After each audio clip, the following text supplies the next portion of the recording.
Okey, bayangkan ni, Asia Tenggara jadi kuasa ekonomi baharu dunia. Makmur, hijau, digital, itulah visi besar ASEAN 2045. Dan sekarang, Malaysia tengah lead sebagai pengerusi ASEAN 2025 untuk capai impian tu. Malaysia nak ASEAN bukan sekadar hebat dari segi ekonomi, tapi juga kuat dari segi nilai kemanusiaan dan daya tahan. Fokus dia simple: digital, hijau dan keterangkuman. Semua orang patut rasa hasil kemajuan bukan segelintir je. Kalau tengok sekarang, dari pelaburan hijau sampai ekonomi digital, Malaysia dah tunjuk cara buat pembangunan yang seimbang. Bukan setakat kejar angka, tapi jaga kesejahteraan rakyat juga.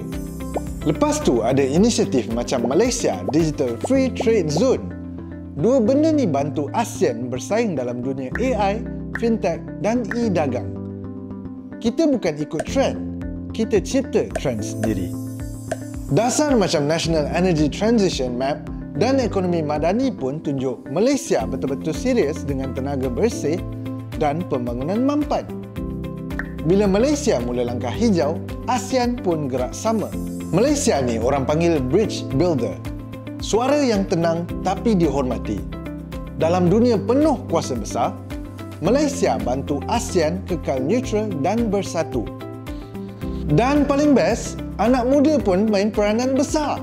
Dari forum belia sampai startup dan kerjasama pendidikan, semua ni bagi ruang untuk suara generasi baru. Sebab masa depan ASEAN memang ada pada kita.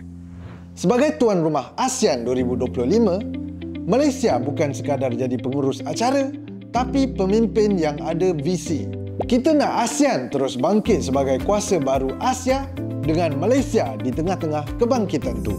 Kalau nak tahu lebih banyak pasal macam mana Malaysia main peranan dalam ASEAN, jangan lupa follow untuk info menarik lepas ni.